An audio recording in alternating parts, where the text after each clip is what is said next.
right, this is me. My name is Paul Murphy. This is my 5th startup, and those of you who do startups know that this is the way you often feel, completely underwater. Relevant experience, I've worked in financial services. I had a startup in financial services, and I had an AI startup, both of which are really relevant for this particular project. I'm going to be talking about models, and models are confusing because they mean different things to different people. So to quants, something like a value at risk model, that's what they call models. To a software engineer, a developer, a function is a model. And then of course we have the popular AI models. We don't deal with those. They require billions of input factors, and that's way beyond what we're working on. So the thing about models is that they're difficult to develop. They're expensive, which means that small organizations usually can't afford it. Big organizations either don't have time, they don't have the expertise, and as a result, the kind of things that you need models for don't get done. I'm just going to focus on the last one, data-driven decisions.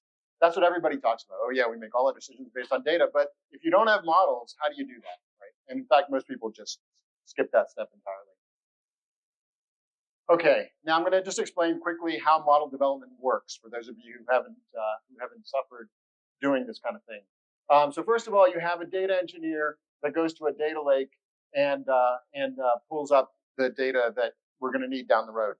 Now, I couldn't find a lake emoji, so I used a mountain.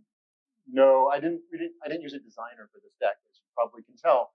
The next thing we have is a data scientist or a quant who takes that data and builds something absolutely amazing and world-changing.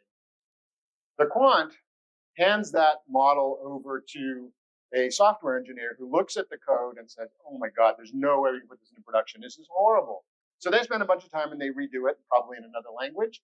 And they end up with a model that's deployable, that then gets handed to an operations person who puts it in production. And then someone finds a bug or some new requirement shows up and they have to do the whole thing over again. So it's really time consuming and it's really expensive. So guess what?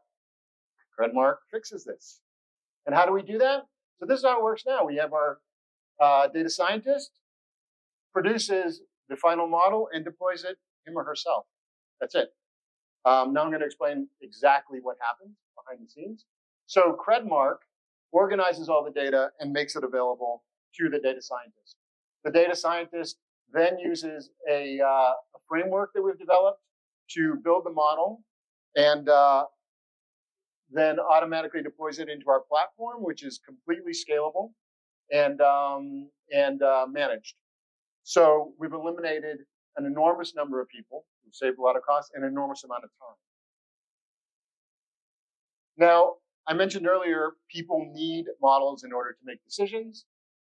This is a stat from PricewaterhouseCoopers. Financial services companies know that crypto is coming. They intend to give their customers access to crypto, and there's no way they're going to do that without having the kind of tools that they have in traditional finance to be able to understand what's actually going on behind the scenes. Our competitors focus on data analysts and developers, which is great. Our competitors are really, really good. Some of them are incredibly well funded.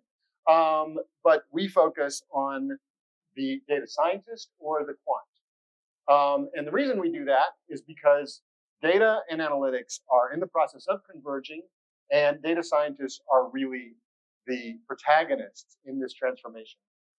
It's a big market and it's growing really, really fast. Our business model is really simple. We provide our development platform for free. We want to encourage people to build models, and then we want to encourage other people to consume them. And then we sell data sets that fall out of this, and we sell APIs. We have paying customers. In fact, I brought one here today. So if anybody wants to hear about how great our platform is, I'm happy to introduce you to them. We have distribution partners. We're doing okay. We're up to 6,200 in MRR, and our annual customer value is over $12,000. The team is made up of myself, a really brilliant CTO, a really brilliant quant. Quant's been doing his job in traditional finance for 20 years. So we're bringing the traditional finance experience to the crypto space. We're raising $2 million with Safes, and this is the distribution. big chunk of it's going to engineering. Because we're already in the sales process, a lot of it is going to sales and marketing as well. Thank you very much. This is how you can get in touch with me, unless you're really old, in which case you can send me email. I actually prefer email. So thanks very much.